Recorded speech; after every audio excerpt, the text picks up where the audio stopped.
చిత్తాన్ని బట్టి నీ కృపను బట్టి వందనాలు, నీ ఉద్దేశాన్ని బట్టి వందనాలు చెల్లిస్తున్నాను. ఈ కూడికనైనా మీరు ఆశీర్వదించండి, దీవించండి. వరకు పాటల ద్వారా మీరు మహిమ పొందిన దేవా, ఈ దాసుని స్థలంలో నిలబడి కొద్ది నిమిషాల ముందుగా ఆయన సన్నిధిలో నేను ప్రార్థన విజ్ఞాపన చేతని సన్నిధిలో అడుగుతున్నా ప్రభు. మా కుటుంబాలకు సమాధానం దయచేయండి. ఎటువంటి సైతాన్ సంబంధమైన గలిబిలిని లేకుండా భార్య భర్తల మధ్యలో ఎటువంటి సైతాన్ సంబంధమైన గలిబిలి, ఎటువంటి సైతాన్ సంబంధమైన నైనా ఆటుపోట్లు లేకుండా తండ్రి, వారి గలిబిలి వారి రకాలైనా తండ్రి అసలు సంబంధమైన వ్యతిరేక సంబంధమైన మనసులు లేకుండా ప్రభు ఐక్యతగా కలగజేసిన నిమిత్తం మీరు సన్నిధిలో ఏర్పాటు చేసిన కూడికను బట్టి నీకు వందనాలు ప్రభు, నీకు స్తోత్రాలు చెల్లిస్తుంటండి. వచ్చిన ప్రతి బిడ్డలా దీవించండి నాయన, చక్కని వర్తమానం చేత అందిస్తున్నది మీ దాసులు ప్రభు. ప్రతి హృదయానికి తాకినట్లుగా, ప్రతి మనసుకు తాకినట్లుగా ఆయన కూర్చోట్లుగా కుదురుబాటు ఇచ్చండి ప్రభు. ప్రతి ఒక్కరికి నీకు వందనాలు స్తోత్రం చెల్లిస్తున్న ప్రభు.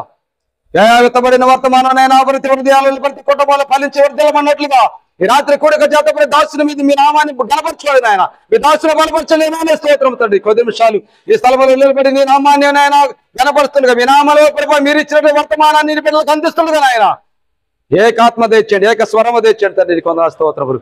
నీ దాసుని బలపడి ఏడంతల ఆత్మను గురించి ఆయన బలము శక్తితో నింపి, జ్ఞానంతో నింపి, బలముతో నింపి కూడిన ప్రతి ఒక్కరికి, ప్రతి హృదయానికి, ప్రతి ఆత్మకు, ప్రతి కుటుంబానికి కావాల్సిన వర్తమానాన్ని సూటిగా స్పష్టంగా మీరు ఐక్యతతో మీరు నడిపించి మహిమ పొందమని ప్రార్థన చేస్తున్న తండ్రి. మీ దాసులు బలపరిచిన ప్రతి కుటుంబాన్ని దీవించండి నాయన. వినగలిగిన చెవులు తెచ్చాడు, గ్రహించగలిగిన మనసు తెచ్చాడు ప్రభు ప్రతి బిడ్డకు నాయన. తండ్రి గ్రహించగలిగిన ప్రతి ఒక్కరి పరిజ్ఞానము తెచ్చండి నాయన. కూర్చోటోందుకు నాయన కుదురుబాటు తెచ్చండి తండ్రి. నీకు వందనాలు స్తోత్రం. వినగలిగిన చెవులు తెచ్చండి నాయన. దాసులు బలపరుచుకుని అభిషేకించండి ప్రభు. ప్రతి ఒక్కరు మంచి మనసుతో ఆత్మతో శక్తితో ప్రతి బిడ్డల వర్తమానాన్ని చక్కగా వినడానికి సహాయం చేయండి. నీకు వందనాలు స్తోత్రం. ఎటువంటి గలిబిలి ఆత్మని దూరం ఈ స్థలంలో దూరం చేయండి నాయన. నీకు వందనాలు స్తోత్రం. రాబోతున్న బిడ్డలకు క్షమకరంగా త్వరగా తీసుకునేరండి ప్రభు. వర్తమానం ప్రారంభించడంలో ప్రతి బిడ్డలు ఈ స్థలంలో మోకరించబడిన సాయం చేస్తాను. నీకు వందనాలు స్తోత్రం చెల్లిస్తున్నారు. ఈ ఆరాధనపై యావత్తు ప్రారంభం నుంచి ముగింపు వరకు మీ నామానికే మహిమ చెల్లినట్లుగా జరిగించి మహిమ ఘనత ప్రభావాలు మీరే పొందమని ప్రార్థన చేస్తూ మా ప్రభువును రక్షకుడైన యేసు పరిశుద్ధ నామమున ప్రార్థించి వేడుకొంచున్న పరమ తండ్రి, ఆమేన్. మరి ముఖ్యముగా ఇది కుటుంబ క్షేమము కొరకు ఏర్పాటు చేసిన కూటములు. అందువలన ఈ విధంగా మనం కూడుకొని దేవుని మాటలు వినటము, కుటుంబం గురించి పరిశుద్ధ గ్రంథములో నుండి నేర్చుకోవటము మనకెంతో అవసరము. ఎందుకంటే వినకుండా ఏది కూడా మనకు తెలియదు. వినాలి, వింటేనే కదా భార్య అంటే ఏంటి, భర్త అంటే ఏంటి, భార్యాభర్తలు ఎలా ఉండాలి, భార్యాభర్తలు కుటుంబాన్ని ఎలా నడిపించాలి, పిల్లలను ఎలా పెంచాలి, ఇవన్నీ కూడా వినకుండా మనం నేర్చుకోలేము. వాస్తవం చెప్పాలంటే నేను ఈ బైబిల్ చదవటం ద్వారా కుటుంబం అంటే ఏంటో, పిల్లలంటే ఏంటో, భార్య అంటే ఏంటో, తల్లిదండ్రులు అంటే ఏంటో నేను తెలుసుకున్నాను. అందువలన పిల్లలకు నేను ప్రాముఖ్యతనిస్తాను, భార్యను ప్రేమిస్తాను, తల్లిదండ్రులను గౌరవిస్తాను, తోబుట్టులను గణపరుస్తాను. కారణం ఏంటంటే వాల్యూ తెలుసుకున్నాను. నేను కూడా ఒకవేళ బైబిల్ చదవకుండా బైబిల్లో ఉన్న ఆ విషయములను తెలుసుకోకుండా ఉన్నట్లయితే పిల్లలను నేను ప్రేమించలేను, భార్యకి ఇవ్వవలసిన ఆ స్థాయిని నేను ఇవ్వలేను. సో మనం తెలుసుకున్నప్పుడే కుటుంబం అంటే ఇంత విలువైనదా, భార్య అంటే ఇంత విలువ, భర్త అంటే ఇంత విలువ, పిల్లలంటే ఇంత విలువ, మనం తెలుసుకుంటున్నప్పుడే మనం ఎక్కువ విలువ ఇస్తాము. ఒక చిన్న ఉదాహరణ చూడండి. ఒక వస్తువు విలువ తెలియలేదనుకోండి, ఆ వస్తువుకు మనం విలువని ఇవ్వము. అదే ఆ వస్తువు విలువ తెలుసుకున్నాం అనుకోండి, ఆ వస్తువుకు మనం విలువ ఇస్తాం. సేమ్ అంతే, కుటుంబం విలువ ఎంత తెలుసుకుంటామో, భార్య భర్తలు ఒకరి విలువను ఒకరు ఎప్పుడు తెలుసుకుంటారో, తల్లిదండ్రుల విలువను పిల్లలు ఎప్పుడు తెలుసుకుంటారో అప్పుడు ఒకరికొకరు విలువను ఇస్తూ ఉంటారు. అందుకొరకే ఇటువంటి ప్రార్థన కూటములు ఏర్పాటు చేయటం జరిగినది. వచ్చినది కొద్ది మంది అయినా పర్వాలేదు, కానీ వచ్చిన మనము నేర్చుకుందాం, పరిశుద్ధ గ్రంథముల నుండి మనం నేర్చుకుందాం. నేర్చుకున్నప్పుడే మన కుటుంబాలను మనం కట్టుకోగలము, మన కుటుంబాలను చక్కగా మనము నిర్మాణము చేసుకోగలము. ఎందుకంటే ఈ సృష్టిలోనే ఫస్ట్ దేవుడు కట్టిన కుటుంబమేనండి. గుర్తుపెట్టుకోండి, గవర్నమెంట్ కూడా లేదు. గవర్నమెంట్ కూడా ఈ మధ్య కాలంలో వచ్చింది. నేను ఆలోచిస్తుంటాను, ఇశ్రాయేలీలు కానీ, సంఘము కానీ, గవర్నమెంట్ కానీ ఇవన్నీ కూడా వెనకాల వచ్చింది. కానీ మొదటి వ్యవస్థ ఏదంటే కుటుంబ వ్యవస్థ. దేవుడు సృష్టించినప్పుడు కుటుంబాన్ని సృష్టించాడు. ఆ కుటుంబము ద్వారానే ఈ సృష్టిని పరిపాలన చేయాలని ఆయన కోరుకుంటున్నాడు. అందువలన దేవుని వాక్యములో నుండి కొన్ని మాటలు మనం నేర్చుకుందాము. ఆదికాండము మొట్టమొదటి అధ్యాయములో చూడండి 26వ వాక్యము నుంచి నేను చదువుతాను, జాగ్రత్తగా గమనించండి. ఆదికాండము అధ్యాయము 1:26 నుండి ఇక్కడ మీరు చూసినట్లయితే, దేవుడు మన స్వరూపమందు మన పోలిక చొప్పున నరులను చేయుదము. ఇక్కడ చూడండి, దేవుడు మొట్టమొదటిసారిగా నరులను చేయుదము అని తనలో తాను ఒక ప్రణాళిక కలిగి ఉన్నాడు. ఆ నరులను తయారు చేయుటకు ఆయన ఏర్పరచుకున్న స్వరూపము తన స్వరూపము. అంటే దేవుడే తన స్వరూపమును ఏర్పరచుకున్నాడు నరులను తయారు చేయటానికి. సో దీనిని బట్టి అర్థం చేసుకోండి, మనమందరము దేవుని స్వరూపములో చేయబడ్డాం. దేవుడు మనలను చేయుటకు తన స్వరూపమును మాదిరిగా తీసుకున్నాడు. తన యొక్క రూపమును మాదిరిగా తీసుకొని మనలను చేసినట్లుగా ఈ వాక్య భాగములో రాయబడి ఉన్నది. సో దేవుడు అంటున్నాడు, మన స్వరూపమందు మన పోలిక చొప్పున నరులను చేయుదము. ఎందుకు? వారు సముద్రపు చేపలను, ఆకాశ పక్షులను, పశువులను, సమస్త భూమిని, భూమి మీద ప్రాకు ప్రతి జంతువును ఏలుదురుగాక అని పలికెను. అర్థం చేసుకోండి, దేవుడు నరులను చేయుటకు ముఖ్య కారణం ఏంటంటే సృష్టిని ఏలుబడి చేయటానికి. అర్థమవుతుందా? దేనిని ఏలుబడి చేయటానికి? సృష్టిని ఏలుబడి చెయ్యటానికే దేవుడు నరులను సృజించాడు. సో మనలను దేవుడు ఎందుకు సృజించాడు అంటే మనము ఈ సృష్టిని ఏలుబడి చెయ్యటానికి.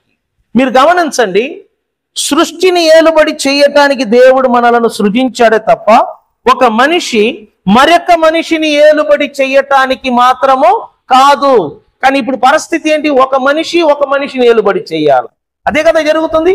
ఒక మనిషి మరొక మనిషిని డామినేట్ చేయాల, ఒక మనిషి ఒక మనిషిని బానిస చెయ్యాల. సో దీనిని బట్టి అర్థం చేసుకో, మనిషిని మనిషి ఏలుబడి చెయ్యటానికి కాదు దేవుడు మనుషులను సృజించింది, మనుషులు సృష్టిని ఏలుబడి చెయ్యటానికి. వేటిని మీరు చూడండి, సృష్టిని అంటే వేటిని? ఒకటి సముద్రపు చేపలు, రెండు ఆకాశ పక్షులు, పశువులను, సమస్త భూమిని, భూమి మీద ప్రాకు ప్రతి జంతువును మనం ఏం చేయాలంట.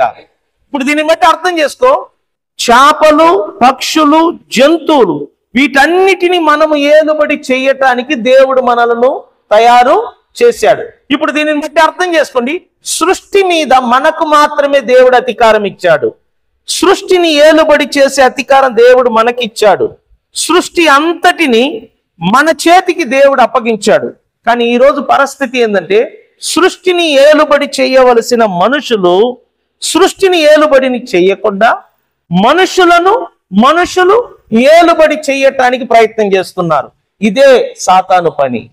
మీరు ఎక్కడైనా చూడండి, భార్య భర్తను ఏలుబడి చేయాలని చూస్తున్నాడు, లేక భర్తను భార్య ఏలుబడి చేయాలని, లేకపోతే పిల్లలు తల్లిదండ్రులను ఏలుబడి చేయాలి. అది కాదు దేవుని ఉద్దేశం. మనమందరము కలిసి ఈ సృష్టిని ఏం చేయాలంట.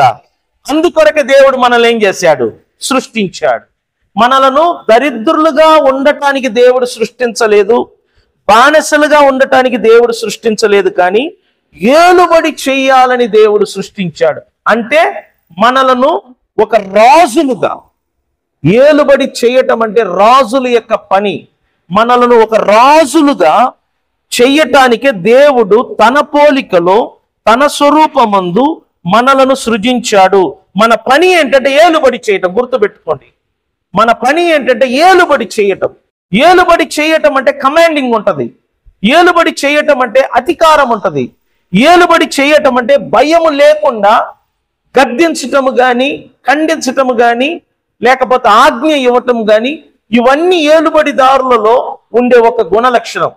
సో గుర్తుపెట్టుకోండి, దేవుడు మిమ్ములను ఏలుబడి చెయ్యటానికే సృజించాడు తప్ప బానిసలుగా ఉండటానికి మాత్రము కాదు. ఇప్పుడు క్రిందికి వద్దాం. 29.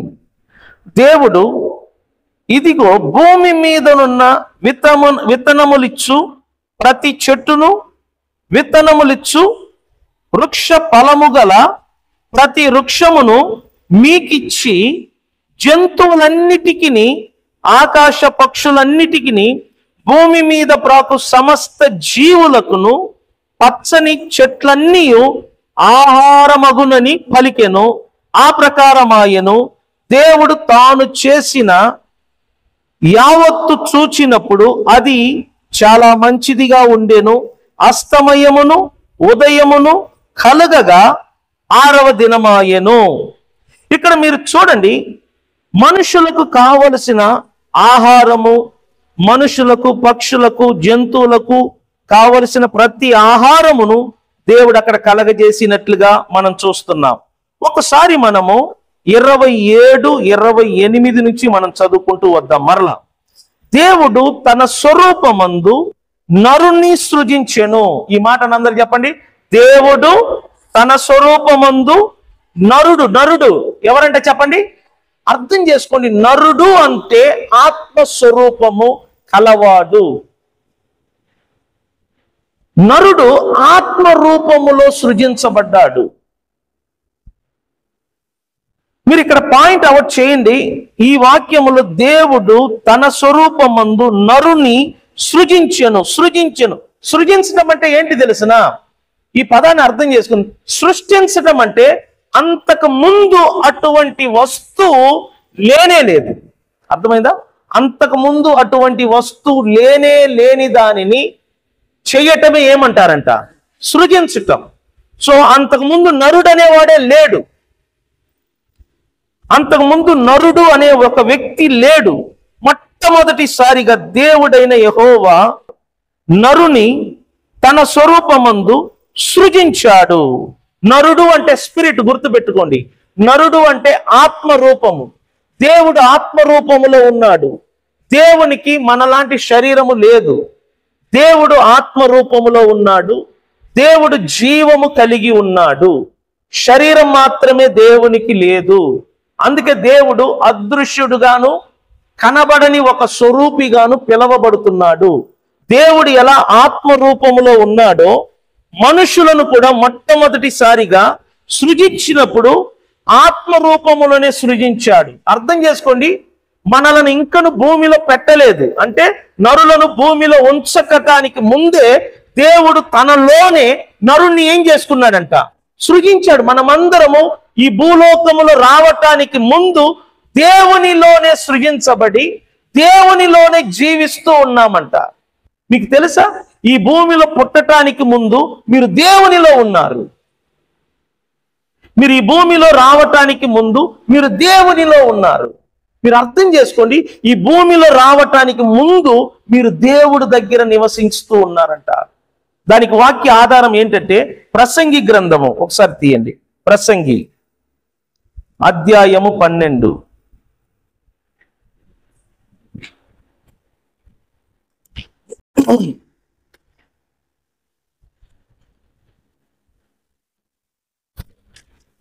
ప్రసంగి అధ్యాయం 12. అక్కడ మీరు చూడొచ్చు, మీకు పరిచయమైన వాక్య భాగం అది.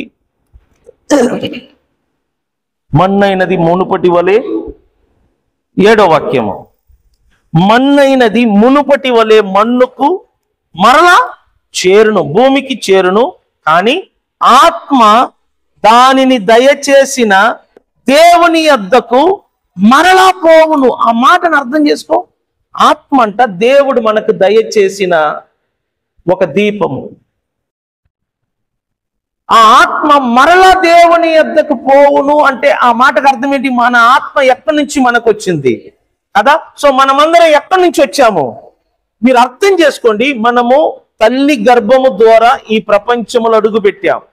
నన్ను మా అమ్మగారు 9 నెలలు తన గర్భములో మోశారు. తర్వాత నేను ఈ ప్రపంచంలో అడుగు పెట్టాను. ఈ ప్రపంచంలో అడుగు పెట్టడానికి ముందు మా యొక్క అమ్మగారి యొక్క గర్భములో 9 నెలలు 10 నెలలు ఉన్నాను. మరి అంతకు ముందు నేను ఎక్కడ ఉన్నాను? ప్రశ్న ఇది. అర్థమవుతుందా? అంతకు ముందు మనము ఎక్కడ ఉన్నామంటే అంతకు ముందు మనము దేవునిలో సృజించబడి దేవునిలో భద్రముగా ఉన్నామంట. కానీ దేవునిలో సృజించబడిన మనము అక్కడ ఏమై ఉన్నాం, అక్కడ ఏం చేస్తున్నాం, అది మనకు తెలియదు. ఎందుకంటే మనం ఈ లోకములో అడుగుపెట్టినప్పుడు మన జ్ఞాపక శక్తి తీయబడ్డది. మనం పసిపిల్లల్లాగా అడుగు పెట్టాం. అందువలన లోకములో రావటానికి ముందు తల్లి గర్భములో ఉన్నాం. ఆ తల్లి గర్భములో రావటానికి ముందు మనము దేవునిలో నరులముగా దేవుని స్వరూపమందు సృజించబడి ఉన్నాం. అది దేవునికి తప్ప మన ఎవరో ఏంటో, మన అక్కడ ఏం చేస్తున్నామో మనకు తెలియదు. మీరందరూ నేర్చుకోండి. మీరందరూ తల్లి గర్భము ద్వారా ఈ ప్రపంచములో అడుగు పెట్టడానికి ముందు దేవునిలో సృజించబడ్డారు, దేవునిలో జీవిస్తూ ఉన్నారు, దేవునిలోనే సురక్షితంగా ఉన్నారు. అప్పుడు దేవుడే మన నివాస స్థలం, దేవుడే మనకు సొంత స్థలం అంట. దేవుడనే నివాస స్థలములో మనమందరము బ్రతుకుతూ ఉన్నాం. అందులో మొట్టమొదటి మానవుడిగా ఈ భూలోకములో అడుగుపెట్టింది ఎవరంటే ఆదాము. రెండవ మనిషి ఎవరంటే అవ్వమ్మ. మూడవ మనిషి ఎవరంటే కయ్యోను. నాలుగవ మనిషి ఎవరంటే ఏబేలు. ఇక్కడ నుంచి ప్రతి మనిషి ఈ ప్రపంచములో అడుగు పెడుతూ ఉన్నారు. కానీ ఈ ప్రపంచంలో మనుషులు అడుగు పెట్టడానికి ముందు వారు ఎక్కడ బ్రతుకుతూ ఉన్నారంట? దేవుని దగ్గర. సో దేవుడు మనకు ప్రత్యేమి కాదు. ఎందుకంటే మనమందరము దేవునిలోనే సృజించబడ్డాం, దేవునిలోనే బ్రతుకుతూ ఉన్నాం, దేవునిలోనే జీవిస్తూ ఉన్నాం. కానీ దేవుడు మనకు ఈ భౌతిక శరీరాన్ని ధరింపచేసి ఈ భౌతిక లోకాన్ని సృజించిన తర్వాత ఈ ప్రపంచములోనికి ముఖ్యమైన కారణం, ఒక ఉద్దేశము కొరకు మనలను మానవులుగా ఈ లోకానికి పంపాడు. కానీ ఈ లోకములో పంపటానికి ముందు మీరు గాని నేను గాని ప్రతి మనిషి ఎవరిలో బ్రతుకుతూ ఉన్నామంట? దేవుని. సో దేవుడైన యెహోవా నరుణ్ణి సృజించెను అంటే దేవుడు ఒక మనిషిని తన ఆత్మలో సృజించాడు. ప్రతి మనిషి దేవునిలోనే బ్రతుకుతూ ఉన్నారు. ఇంకొక వాక్యం భాగం కూడా మీకు చూపిస్తాను చూడండి.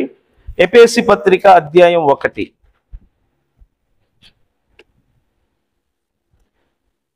ఎఫెసీలకు రాసిన పత్రిక అధ్యాయం 1. ఈ వాక్య భాగం చూడండి, చాలా విలువైన వాక్య భాగం ఇది. ఈ వాక్య భాగములో మనకు ఒక మర్మము కనబడుతుంది. నేను చదువుతాను, మీరు జాగ్రత్తగా గమనించండి. 3వ వాక్యం నుంచి చదువుదాం. మన ప్రభువైన యేసు క్రీస్తు యొక్క తండ్రియగు దేవుడు స్తుతింపబడును గాక. ఆయన క్రీస్తునందు పరలోక విషయములలో ఆత్మ సంబంధమైన ప్రతి ఆశీర్వాదమును మనకు అనుగ్రహించెను. ఎట్లనగా తన ప్రియుని యందు తాను ఉచితముగా మనకు అనుగ్రహించిన తన కృప మహిమకు కీర్తి కలుగునట్లు తన చిత్త ప్రకారమైన దయా సంకల్పము చొప్పున యేసు క్రీస్తు ద్వారా తనకు కుమారులనుగా స్వీకరించుటకై మనలను ముందుగానే తన కోసము నిర్ణయించుకొని మనము తన ఎదుట పరిశుద్ధులమును నిర్దోషములనై ఉండవలెనని. ఇక్కడ చూడు, జగత్ పునాది వేయబడక మునుపే ప్రేమ చేత ఆయన క్రీస్తులో మనలను ఏర్పరచుకున్నాడంట. ఈ మాటకు అర్థం ఏంటంటే, జగత్ పునాది వేయబడక మునుపే, సృష్టికి పునాది వేయబడక మునుపే దేవుడంట మనలను క్రీస్తులో ఏర్పరచుకున్నాడు.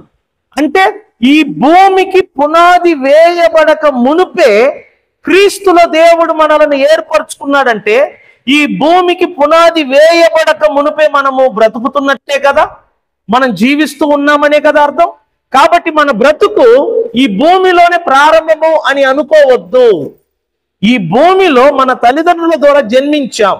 మానవ చరిత్ర ఇక్కడ ప్రారంభమైనది గనుక అది మానవ చరిత్ర అంటారు. కానీ మన అసలైన చరిత్ర భూమిలో కాదు. మన అసలైన చరిత్ర ఈ సృష్టికి పునాది వేయబడక ముందే ప్రారంభమైనది.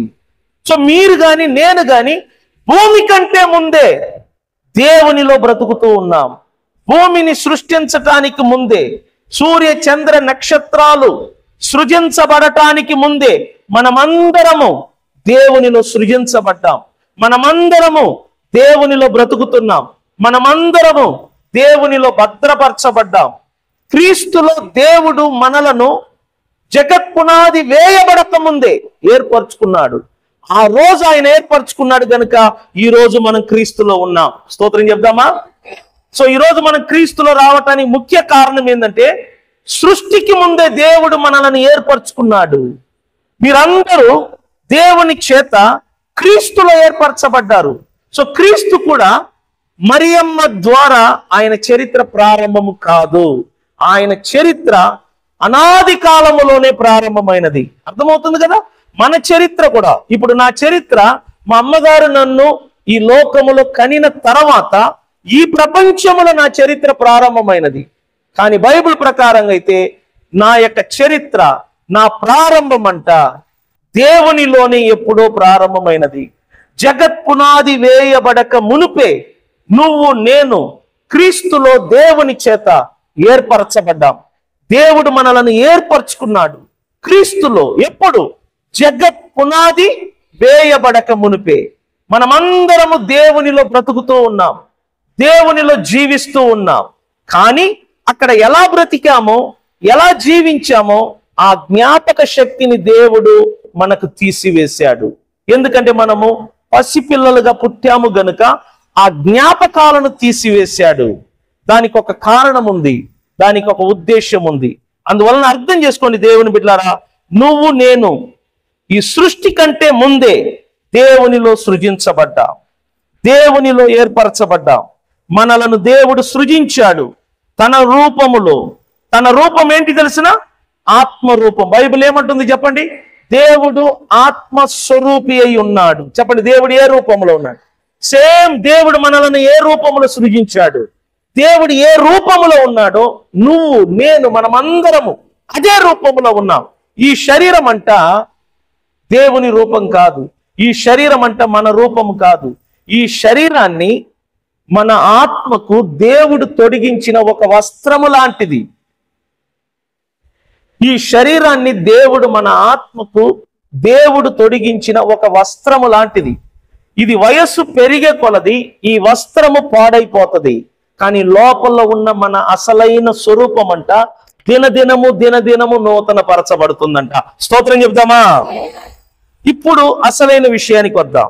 ఇక్కడ చూడండి 27వ వాక్యములో, దేవుడు తన స్వరూపమందు నరుణ్ణి సృజించెను, దేవుని స్వరూపమందు వానిని సృజించెను, స్త్రీనిగాను పురుషునిగాను వారిని దేవుడు ఏం చేశాడంట?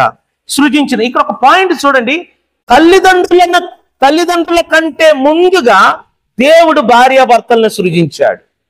మీకు అర్థమైంది? ఇక్కడ ఫస్ట్ తల్లిదండ్రుల భార్యాభర్తల? చెప్పండి, తల్లిదండ్రులు ఉన్నారు ఇక్కడ? ఇక్కడ తల్లిదండ్రులు లేరు. బైబిల్ క్లియర్ గా చెప్తుంది, స్త్రీనిగాను పురుషునిగాను దేవుడు ఏం చేశాడు? సృజించాడు.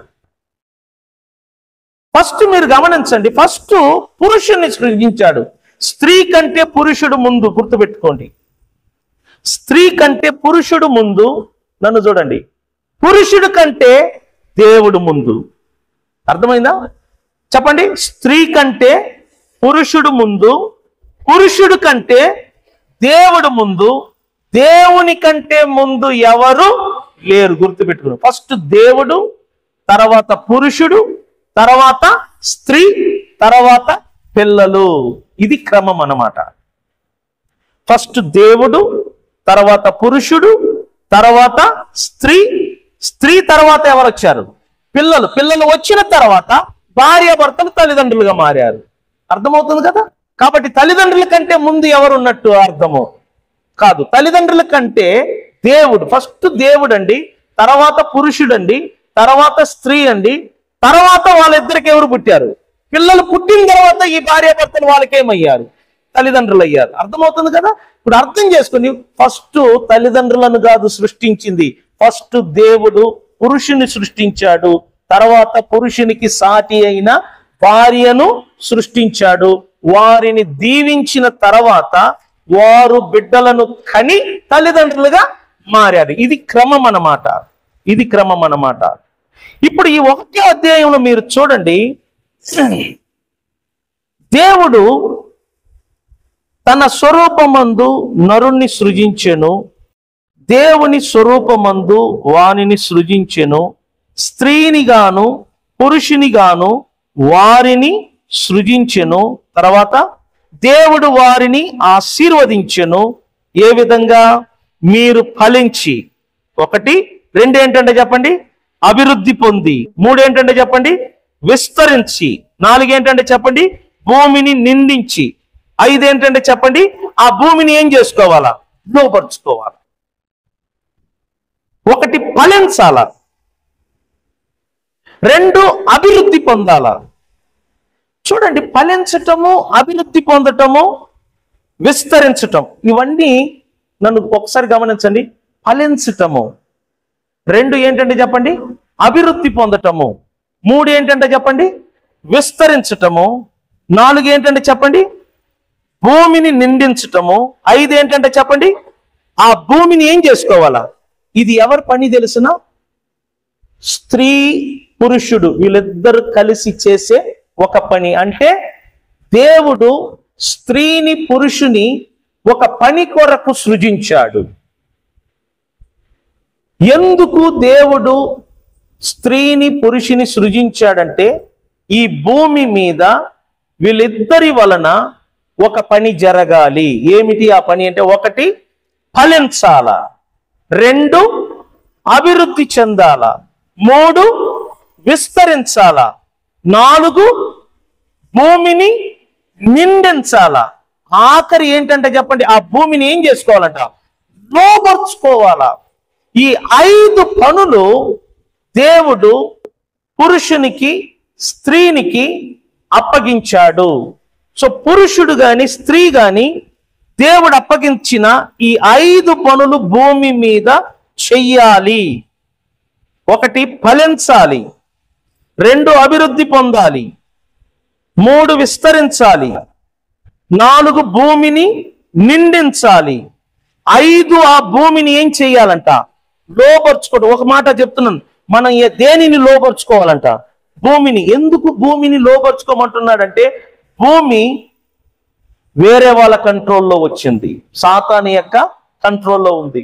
సో సాతాను కంట్రోల్లో ఉన్న ఆ భూమిని స్త్రీనిగా పురుషునిగా నిర్మించబడిన సృజించబడిన వీరి ద్వారా ఆ భూమి అంట సాతాను చేతిలో నుండి వీరు లోబర్చుకోవాలి. ఇదేనండి మనుషుల వెనకాల దేవుని యొక్క ముఖ్య ఉద్దేశం. అందుకే స్త్రీనిగాను పురుషునిగాను దేవుడు ఏం చేశాడంట? సృజించాడు. సో మనకొక బాధ్యత ఉంది, మనకొక పని ఉంది. అది ఏంటంటే ఈ భూమిలో మనం ఫలించాల. 1 ఈ భూమిలో మన అభివృద్ధి అవ్వాలా. 2 ఈ భూమిలో మనము విస్తరించాలా. 4 ఈ భూమిని మనము నిండించాలా.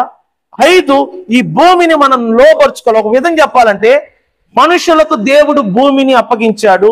మనం ఏ పని చేసినా ఎక్కడ చెయ్యాలంట? ఈ భూమి మీదనే. మన పని బాధ్యత అంతా ఈ భూమి మీదనే. ఈ భూమి దేవుడు మనకిచ్చాడు. కాబట్టి ఈ పనిని ఒక భర్త మాత్రమే కాదు, ఒక భార్య మాత్రమే కాదు, భార్యాభర్తలు ఇద్దరు కలిసి ఈ పని చెయ్యాలి. భార్యాభర్తలు లేకుండా కుటుంబం ఫలించదు. భార్యాభర్తలు లేకుండా కుటుంబము అభివృద్ధి కాదు. భార్యాభర్తలు లేకుండా కుటుంబము విస్తరించదు. భార్యాభర్తలు లేకుండా భూమిని నిందించలేరు. భార్యాభర్తలు లేకుండా భూమిని లోపరుచుకోవటం చాలా కష్టం. అందుకనే దేవుడు ముందుగానే ప్లానింగ్ తో ఫస్ట్ పురుషుని సృజించాడు, 2 స్త్రీని సృజించాడు. ఇది 1వ అధ్యాయంలో మనం చూసాం. ఇప్పుడు 2వ అధ్యాయంలో చూస్తే వారిని ఏ విధంగా నిర్మించాడు, వారికి ఎలా శరీరాన్ని తయారు చేసి ఈ భూమి మీదకి తీసుకొచ్చాడు, ఈ 2వ అధ్యాయములో మనము క్లియర్ గా చదవవచ్చు. చదువుదాం ఒకసారి. 2వ అధ్యాయము 1 నుంచి నేను చదువుతాను, గమనించండి. ఆకాశమును భూమియు వాటిలోనున్న సమస్త సమూహమును సంపూర్తి చేయబడెను. దేవుడు తాను చేసిన తన పని 7వ దినములలోగా సంపూర్తి చేసి తాను చేసిన తన పని అంతటి నుండి 7వ దినమున దేవుడు ఏం చేశాడంట? విశ్రమించెను, విశ్రాంతి తీసుకునేను. కాబట్టి దేవుడు ఆ 7వ దినమును ఆశీర్వదించి పరిశుద్ధపరిచెను. ఎలయనగా దానిలో దేవుడు తాను చేసినట్టియు సృజించినట్టియు తన పని అంతటి నుండి విశ్రమించెను. దేవుడైన యెహోవా భూమిని ఆకాశమును చేసిన దినమందు భూమి ఆకాశములు సృజించబడినప్పుడు వాటి వాటి ఉత్పత్తి క్రమము ఇదే. అది వరకు పొలమందలి ఏ పొదయు భూమి మీద ఉండలేదు, పొలమందలి ఏ చెట్టును మొలవలేదు. ఎలయనగా దేవుడైన యెహోవా భూమి మీద వాన కురిపించలేదు, నేలను సేద్యపరుచుటకు నరుడు లేడు. అయితే ఆవిరి భూమి నుండి లేచి నేల అంతటిని ఏం చేసిందంట? తడిపెను. దేవుడైన యెహోవా నేల మట్టితో నరుణ్ణి ఏం చేశాడు? నిర్మించాడు. అక్కడ పదాన్ని తేడా చూడండి.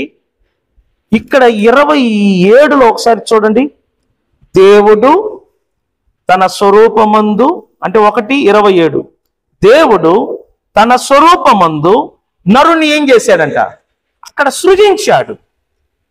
ఇక్కడ ఏమని రాయబడి ఉంది? దేవుడైన యెహోవా నేల మట్టితో నరుని ఏం చేశాడు? నిర్మించాడు. చూడు, సృజించాడు, నిర్మించాడు. ఏంటి అది? అక్కడ సృజించడం అంటే దేవుడైన యెహోవా నరుని తన యందు సృజించాడంటే తన రూపములో తాను ఎలా ఆత్మస్వరూపి అయి ఉన్నాడో నరులను కూడా దేవుడు ఆత్మస్వరూపులుగా సృజించి ఆ నరులందరూ దేవునిలోనే బ్రతుకుతున్నారు. నేను ఒక మాట చెప్పాను, ఇంకా భూమిలో పుట్టలేదు కదా. ఈ పుట్టని మనుషులందరూ ఎక్కడున్నారంట? దేవుల్లో ఉన్నారు, రెడీగా ఉన్నారు. వారి వారి టైం వచ్చినప్పుడు వారికి ఒక దేహాన్ని దేవుడు ధరింపజేసి ఒక తల్లి గర్భములో పంపి వారిని ఈ భూలోకములో తీసుకొస్తున్నాడు. ఇక భూమిలో పుట్టని వారందరూ దేవునిలో చాలా మంది ఉన్నారు. కానీ మనం ఇప్పుడు భూమిలో పుట్టాం, కానీ ఒకప్పుడు మనం కూడా ఎక్కడ ఉన్నామంట? దేవునిలో ఉన్నాం. అక్కడ నువ్వు ఏమై ఉన్నావో, నువ్వు ఎవరో చూడు, నీ పేరుతో సహా, నీ రూపముతో సహా నువ్వు ఎవరో దేవునికి తప్ప ఎవరికి తెలీదు. నిన్ను కన్న తల్లిదండ్రులకు కూడా నీ పూర్వ సంగతులు తెలియదు, కానీ నీ గురించి బాగా తెలిసిన ఒకే ఒక వ్యక్తి దేవుడు. సో దేవుడు ఇక్కడ నరుణ్ణి సృజించాడు, ఇక్కడ మట్టితో నరుణ్ణి నిర్మాణము చేస్తున్నాడు. ఈ నిర్మాణం ఏంటంటే మన బాడీ అన్నమాట. దేవుడు మన శరీరాన్ని నిర్మించటానికి మట్టి పదార్థమును వినియోగించుకున్నాడు. మూల పదార్థముగా ఈ మట్టిని తీసి, ఈ మట్టిని ఒక బొమ్మలాగా చేసి ఆ బొమ్మలోనికి తాను సృజించిన ఆ నరుణ్ణి ఆ బొమ్మలోనికి ఏం చేస్తున్నాడంట? పంపించాడంట. మీకు అర్థమవుతుందా? ఫస్ట్ ఒక బొమ్మను తయారు చేశాడండి. బొమ్మను కంప్లీట్ గా తయారు చేసిన తర్వాత ఆల్రెడీ ఆయనలో సృజించబడిన నరుడు ఉన్నాడుగా, ఆ నరుణ్ణి ఆ మట్టి బొమ్మలోనికి ఏం చేశాడు? పంపించటం వలన ఈ మట్టి బొమ్మ జీవాత్మగా మారాడు. సేమ్ మనం అందరం అంట తల్లి కడుపులో ఉన్నప్పుడు దేవుని చేతులంట బొమ్మను తయారు చేసి ఆ యొక్క గర్భ సంచిలో ఉంచుతాడంట. ఆ గర్భ సంచిలో వారానికి ఒక్కొక్క అవయవం ఏర్పడుతుందండి. ఆశ్చర్యంగా ఉంటుంది. నేను చెప్తున్నాను, నేను అప్పుడప్పుడు చెప్తూ ఉంటాను. భాస్కర్ రావు నన్ను ఒకరోజు హాస్పిటల్లోకి తీసుకెళ్ళి, అన్న ఈ బాటిల్ చూడన్నాడు. ఇంత చిన్న బాటిల్ అండి, ఇంతే ఉంటది. ఆ బాటిల్ ఇంతే ఉంటే ఆ బాటిల్ లోపల పసికందు అలాగనే పండబెట్టారు. ఆ బాటిల్ లోపలంతా కెమికల్ అన్నమాట. అంటే ఆ డెడ్ బాడీ పాడవకుండా ఉన్నటువంటి కెమికల్. ఆ వెనకాల ఈ వెన్నుపూస దగ్గర ఇంత లావు గడ్డ ఉంది, ఆ పసికందు. నేను అడిగాను, ఏంటి భాస్కర్ రావు అంటే, అన్న ఈ బిడ్డ 6వ నెల, మగబిడ్డ. 6వ నెలలోనే అన్ని అవయవాలు ఏర్పడుతున్నాయి. ఒక మగబిడ్డకు ఉండవలసిన అవయవాలన్నీ 6 నెలల్లోనే ఏర్పడిపోతున్నాయి. అస్సలు చూడటానికి ఎట్లుందంటే ఇంతే ఉన్నాడు. మరి ఈ గడ్డ సంగతి ఏంటంటే, ఇది కడుపులో ఉన్నప్పుడే సీము గడ్డ ఏర్పడ్డదంట. ఒకవేళ తల్లి కడుపులో ఉన్నప్పుడు ఈ గడ్డ చితికిందనుకోండి, ఆ సీము రక్తము గర్భసంచిలో రావటం వలన అది తల్లికి పాయిజన్ గా మారి తల్లి చనిపోతుందని వారు ముందుగానే స్కానింగ్ ద్వారా తెలుసుకొని ఆ బిడ్డను బయటికి తీసి ఆ బిడ్డను బాటిల్ పెట్టారు. ఆ బిడ్డ చనిపోయి ఉంది. నాకు ఆశ్చర్యం అనిపించింది ఏంటంటే ఆ గర్భసంచిలో అవయవాలు ఎలా ఏర్పడుతున్నాయి. ఎందుకంటే ఒక ఫ్యాన్ తయారు చేయాలన్నా, ఒక మొబైల్ తయారు చేయాలన్నా, ఒక అద్దం తయారు చేయాలన్నా మన చేయి పడకుండా పని జరగదు కదా. ఇంత పెద్ద ఇల్లు కట్టారు, ఎంతమంది పని చేస్తే, ఇంతమంది బిల్డింగ్ కట్టారు, ఈ పెయింటింగ్, లైట్లు ఇవన్నీ కొంతమంది పని చేస్తేనే కదా పని జరుగుద్ది. మరి ఆ గర్భసంచిలో ఏ చేతి పని లేకుండా అవయవాలు ఎలా ఏర్పడ్డాయి? కొంచెం ఆలోచన చేయాలా. దీనినే దావీదేమన్నాడు, నీవు నన్ను కలగజేసిన విధమును చూడగా నాకు భయమును ఆశ్చర్యమును పుట్టించుచున్నది కదా. దావీదు అంటాడు, నీవు నన్ను కలగజేసిన విధమును చూడగా నాకేం పడుతుంది? భయము పడుతుంది. నీ చేతులు నన్ను నిర్మించెను. ఆ మాటకు అర్థం దేవుని చేతులే మనలను తల్లి గర్భములో ఏం చేసిందంట? నిర్మించింది. కానీ ఆదామును మాత్రము మట్టిని తీసుకొని నిర్మించాడు.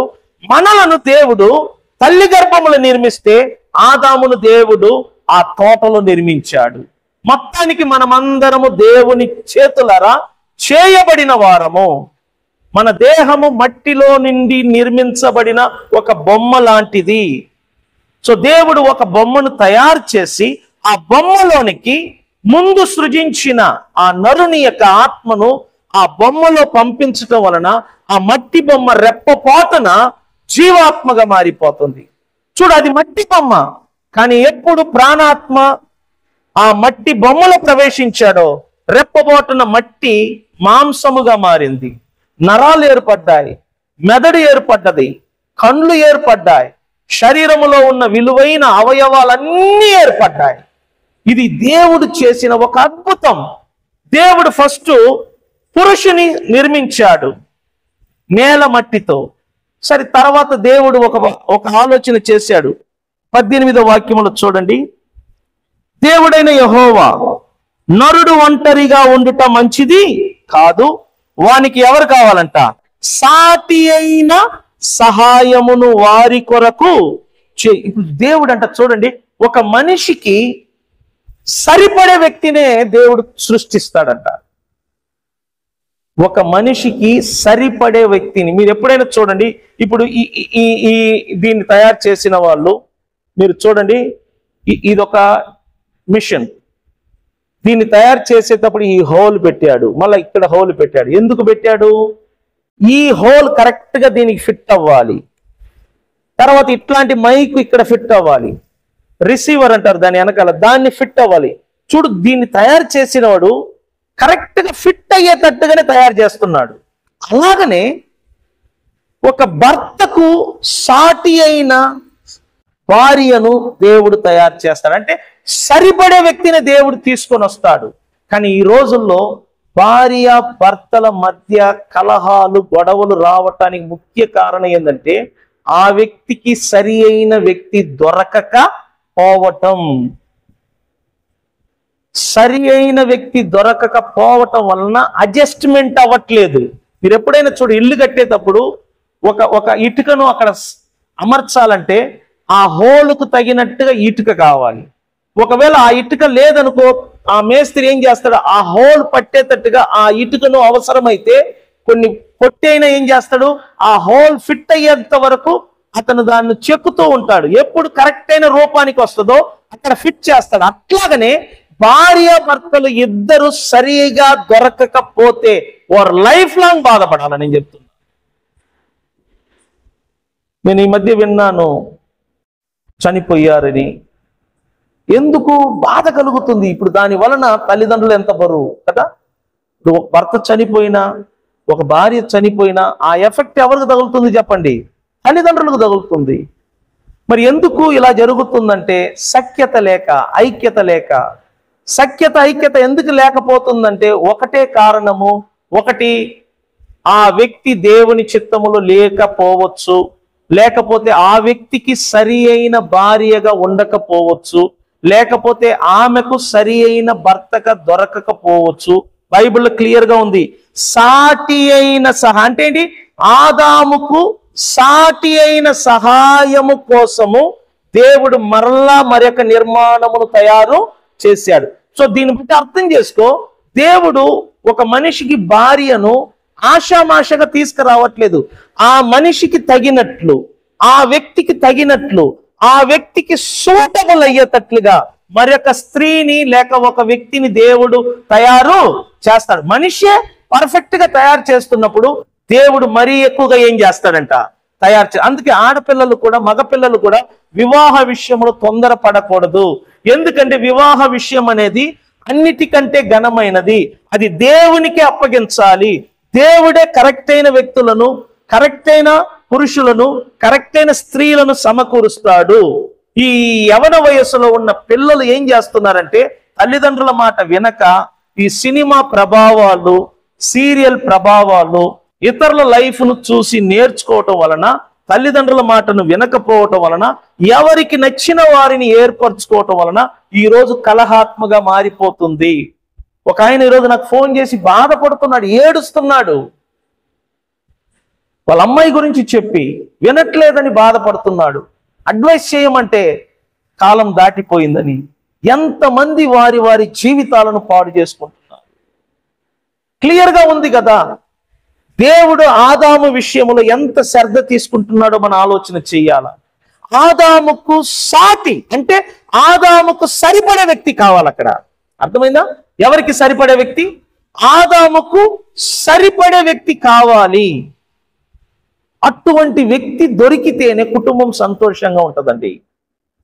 సరిపడే వ్యక్తి అంటే నాకు, నా పనికి, నా ఆలోచనకు, నా కోరికకు సరిపడే భార్య దొరికితేనే నా పట్ల దేవుని చిత్తాన్ని నేనేం చేయగలను, నెరవేర్చ. నాకు సరి అయిన భార్య దొరకలేదంటే ఇక చూడండి, నా జీవితాంతము నరకాన్ని అనుభవించాలి. నేను ముందే చెప్తున్నాను, కుటుంబము బాగుండాలంటే తల్లిదండ్రులు కాదండి, భార్య భర్తలు సరి అయిన వాళ్ళు దొరకకపోతే ఆ కుటుంబం నరకంగా ఉంటది. సరి అయిన వాళ్ళు దొరికితేనంట ఆ కుటుంబం అంట పరలోకంగా ఉంటది. ఈరోజు ఆడవాళ్ళు ఏడవటానికి కారణం సరి అయిన వ్యక్తి దొరకకపోవటం, సరి అయిన భర్త దొరకకపోవటం, సరి అయిన భార్య దొరకకపోవటం. ఎందుకు దొరకలేదంటే ఎవరికి నచ్చిన వారిని ఎంచుకోవటం. అందుకే భార్య భర్తలు వివాహానికి ముందంట దేవుని సన్నిధిలో మనము కనిపెట్టాలి. తల్లిదండ్రులు అంట పిల్లల కొరకు, వాళ్ళ భవిష్యత్తు కొరకు, వారికి వచ్చే భర్త కొరకు, వారికి వచ్చే భార్య కొరకు తల్లిదండ్రులు అంట దేవుని సన్నిధిలో ప్రార్థించాలంట, కనిపెట్టాలంట, ఉపవాసం ఉండాలంట. ప్రభువా, నా కుమారునికి మంచి భార్య కావాలి, నా కుమార్తెకు మంచి భర్త కావాలి. మనం చేస్తున్న ప్రార్థన, మనం చేస్తున్న యొక్క ప్రార్థనకు ప్రతిఫలం అంట దేవుడు మన బిడ్డలకు సరి అయిన భర్తలను, సరి అయిన భార్యలను ఇస్తాడంట. అప్పుడు వారి జీవితం అంట చక్కగా ఉంటది, అందంగా ఉంటది. లేదనుకోండి వారు దెబ్బతిన్న తల్లిదండ్రులు బాధపడతారు. ముఖ్యంగా పిల్లలు బాగలేదంటే ఫస్ట్ బాధపడేది ఎవరంటే చెప్పండి, తల్లిదండ్రులు. అందుకే నేను చెప్తున్నాను, కుటుంబం బాగుండాలంటే, వ్యవస్థ బాగుండాలంటే ఆ ఇంటిలో ఉన్న భార్య భర్తలు కరెక్ట్ అయిన వ్యక్తులుగా ఉండాలి, దేవుడు ఏర్పరచుకున్న వ్యక్తులుగా ఉండాలి. ఇంకొక మాట చెప్పి నేను ముగిస్తాను. అబ్రహాము ఆయన కుమారుడైన లోతు తన కంటికి నచ్చిన భాగాన్ని ఎంచుకొని పోయాడు, దెబ్బతిన్నాడు. కానీ అబ్రహాము దేవుడు చెప్పిన మాటను బట్టి పోయాడు, సుఖపడ్డాడు. ఇక్కడ అర్థమైంది ఏంటి? లోతు కంటికి నచ్చిన దానిని ఎంచుకొని దెబ్బతిన్నాడు, కానీ అబ్రహాము దేవుడు చెప్పిన దానిని ఎంచుకొని బాగుపడ్డాడు. అలాగనే మన కంటికి నచ్చిన దానిని కాదు, దేవుడు చెప్పే మనుషులను మనం ఏర్పరచుకోవాలా, దేవుడు చూపించే మనుషులను మనం ఏర్పరచుకోవాలా. అటువంటి వ్యక్తులు మన కుటుంబానికి అల్లులుగా వచ్చినా, కోడళ్ళుగా వచ్చినా, లేకపోతే మన పిల్లలు వేరే ఇంటికి అల్లుడుగాను కోడలుగా వెళ్ళినా సుఖంగా ఉంటారు. ఎందుకంటే వివాహము అనేది చాలా ఇంపార్టెంట్. వివాహములో తల్లిదండ్రులు చేసే ఒక్క పొరపాటు వలన ఆడపిల్లలు చనిపోయేంత వరకు నరకాన్ని అనుభవిస్తున్నారు. నేను అన్నది కరెక్టే కాదంటారా? మన జీవితాన్ని మనం అనుకుంటే దేవుడు రాసిన రాతని కాదు, మన ఎంచుకున్నది. దేవుడు అందరికి మంచిగా రాస్తున్నాడు. మరి నాకెందుకు ఇటువంటి భర్త వచ్చాడండి? నీ తల్లిదండ్రులు చేసిన పొరపాటు అది. నాకెందుకు ఇటువంటి భార్య వచ్చిందండి? నీ తల్లిదండ్రులు చేసిన పొరపాటే. లేకపోతే నువ్వే ఎంచుకొని ఉంటావు, నీకు నువ్వే ఎంచుకొని ఉంటావు భార్యను భర్తను. సో నీ పొరపాటు వలన, సరిగా ఎంచుకోకపోవటం వలన కుటుంబం దెబ్బతింటుంది. బైబిల్ అంటుంది కదా, తీపిని చేదుగా ఎంచుకున్న వారికి శ్రమ. చూసారా, చీకటిని వెలుగుగా ఎంచుకున్న వారికి శ్రమ. అంటే నువ్వు ఎంచుకునే దాని మీద నీ లైఫ్ ఆధారపడుతుంది. ఆదాము ఎంచుకోలేదు అవ్వమ్మను, కానీ బైబిల్ అంటుంది ఆదాము కోసము అవ్వమ్మను దేవుడే నిర్మించాడంట. స్తోత్రం చెప్దామా? అట్లాగనే మన పిల్లల కోసము, వారి జీవితం కోసము దేవుడే నిర్మిస్తాడు. కానీ మనం చేయాల్సిన పని ఏంటంటే ప్రార్థన. దేవా, నా పిల్లలకు మంచి సంబంధం కావాలి, నా కుటుంబానికి మంచి సంబంధం కావాలి, నా కుమారులకు మంచి ఆడపిల్లలు కావాలి. మనం ఈ రోజు నుంచి చేసే ప్రార్థనకు ఫలితం అంట భవిష్యత్తులో మన ఇంటికి వచ్చేవాళ్ళు దేవుని చిత్తములో ఉన్న వాళ్ళే వస్తారు. వారు వస్తే కుటుంబము హ్యాపీగా ఉంటది. మీరు చూడండి, 3 కొడుకులు 3 కోడళ్ళు. ఎవరికి? నోవహ్ గారికి. 3 కొడుకులు 3 కోడళ్ళు తండ్రి చెప్పినట్టుగా పని చేశారా లేదా? ఓడ విషయంలో అది ఐక్యత ఉందా లేదా? కుమార్తె లేదు అక్కడ. ఎవరంట?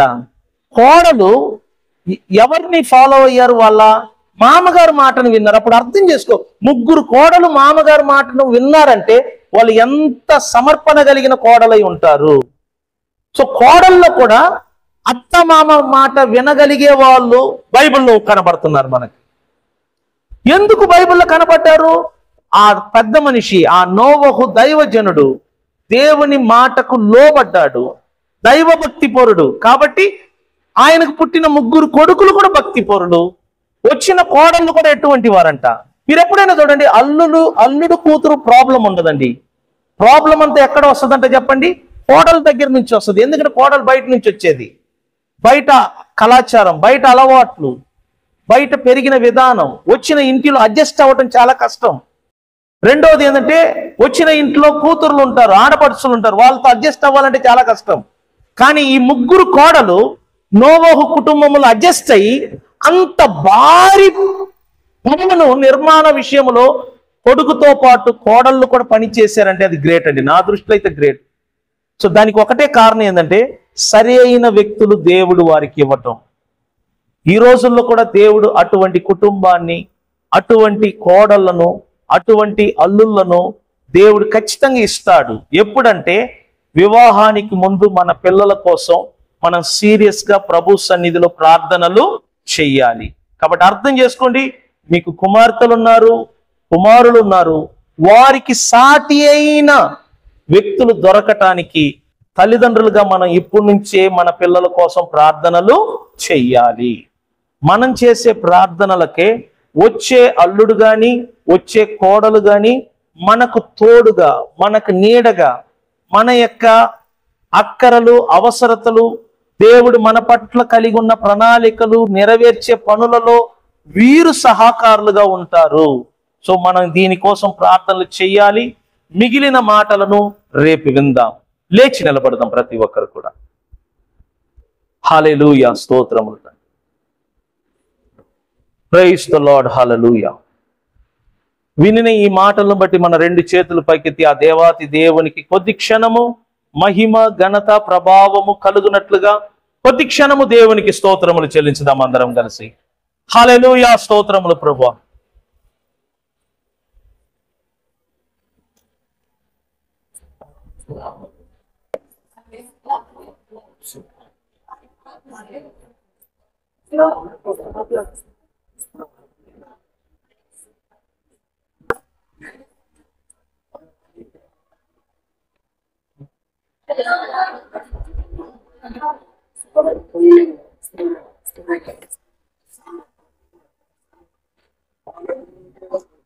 ప్రభువా నీకే వందనాలు ప్రభువా. తండ్రి, మా సంఘములో ఎన్నో కుటుంబాలు ఉన్నాయి. ప్రతి కుటుంబంలో ఉన్న భార్యాభర్తల మధ్య ఐక్యతను యేసు నామమున మీరు కలగ చేయండి. ఇదిగో మా సంఘానికి వస్తున్న యవన బిడ్డలకు మంచి భాగస్వాములను దయచేయండి. ఆడపిల్లలకు మంచి భర్తలను, మగపిల్లలకు మంచి భార్యలను దయచేయండి ప్రభువా. ఆనాడు నోవహు కుటుంబానికి వచ్చిన కోడల వలె మా కుటుంబాలకు కూడా అటువంటి మా పనులలో సహాయము చేయు పిల్లలను దయచేయమని వేడుకుంటున్నాము తండ్రి. ప్రతి కుటుంబాన్ని నీ చేతికి అప్పగిస్తున్నాను, పిల్లలను మీ చేతికి అప్పగిస్తున్నాను. తల్లిదండ్రులకు లోబడే ఆ మనసును దయచేయండి. ఎంతో మంది తల్లిదండ్రులు ఏడుస్తున్నారు తండ్రి, ఎంతో మంది తల్లిదండ్రులు పిల్లల విషయం కన్నీరు కారుతున్నారు ప్రభువా. ఇదిగో ఒక సహోదరుడు ఈ రోజు ఎంతగానో బాధపడ్డాడు. తన బిడ్డ తన మాట వినటం లేదు, తన మాటను మీరి వెళ్తుందని ఎంత బాధపడుతున్నాడు. వారి కన్నీటిని తొడవమని వేడుకుంటున్నాను, పిల్లలతో మాట్లాడమని వేడుకుంటున్నాను. పిల్లల వలన తల్లిదండ్రులు నలిగిపోతున్నారు, పిల్లల వలన తల్లిదండ్రులు నరకాన్ని దోస్తున్నారు ప్రభువా. ఇదిగో మీరే పిల్లలలో ఒక మార్పుని తీసుకుంటున్నాము, పిల్లలను మీరే గద్దించమని వేడుకుంటున్నాము తండ్రి.